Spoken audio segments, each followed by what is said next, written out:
models that. And hi.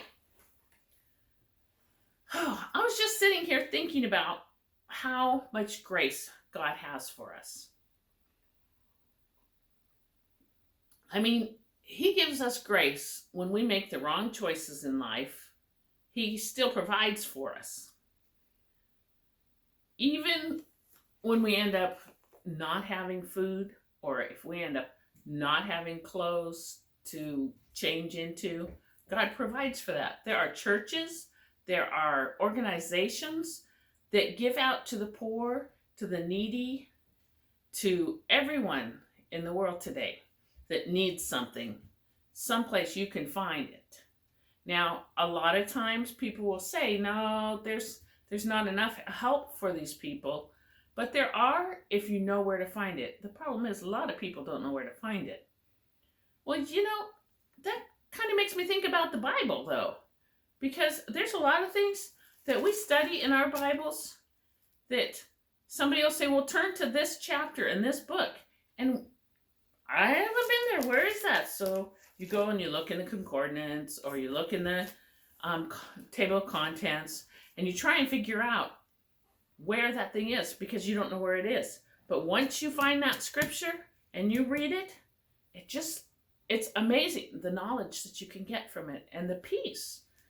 Well, in today's reading, I have Romans 11, 6 to 18. And I'm going to read it for you right now. It says, in His grace, God has given us different gifts for doing certain things well. So, if God has given you the ability to prophecy, speak out with as much faith as God has given you. If your gift is serving others, well, serve them well. If you are a teacher, teach well. If your gift is to encourage others, encourage others. Encourage them. Be encouraging is what it says. If it is giving, be generous. If God has given you leadership ability, take the responsibility seriously. Don't just, be weak in your leadership. Make sure that you are showing the people where to go. When you're studying the Bible or teaching the Bible, show them where to go in that Bible so that someday they can also be a leader. Where was I? So take that responsibility serious. And if you have a gift for showing kindness to others, do it gladly. Be kind with a cheerful disposition. Be blessed and bless those who persecute you. Don't curse them. Pray that God will bless them. Oh, that one is a hard one. Let me tell you.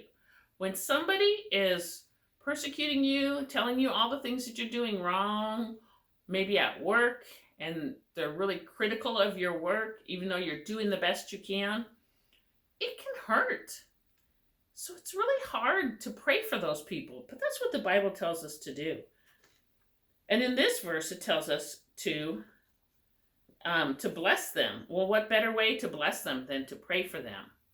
Or maybe to leave them a little note.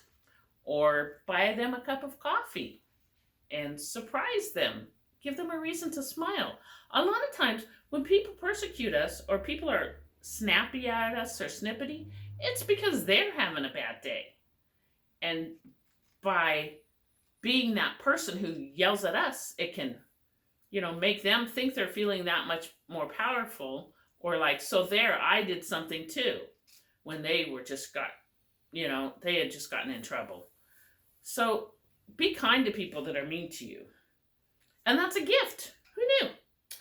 So be happy with those who are happy and weep with those who weep. Live in harmony with each other and don't be too proud to enjoy the company of ordinary people. And don't think you know it all. That's one of my favorite ones there. Never pay back evil for more evil, and do things in such a way that everyone can see that you are honorable. Do all that you can to live in peace with everyone.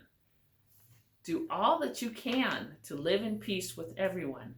Now, sometimes we think, I can't live with that person. There's just no peace there. But if you've done all that you can, number one, that means you can pray.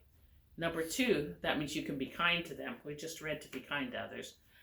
Number three, you can give them grace, just like God's gift to us, His grace. We weren't always the people that we are today. And even the people we are today have many flaws because we're not perfect. We're not God. We're humans.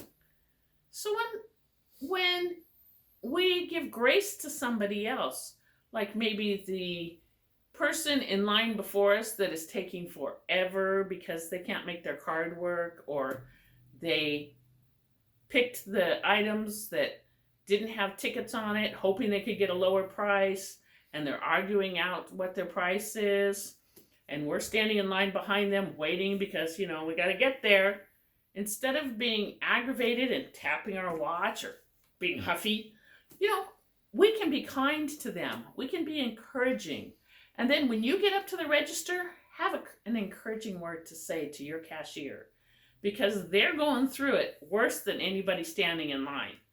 So don't complain about them, but encourage them. Oh, look, that's another gift that we just read about, to have encouraging words for somebody if you were given the gift of encouraging. Let me encourage you with this today. Take whatever of this that you just learned or that you just heard, that you can go out there and share with somebody else and give them a little smile, give them a little bit of joy, and give them some encouragement today in His love.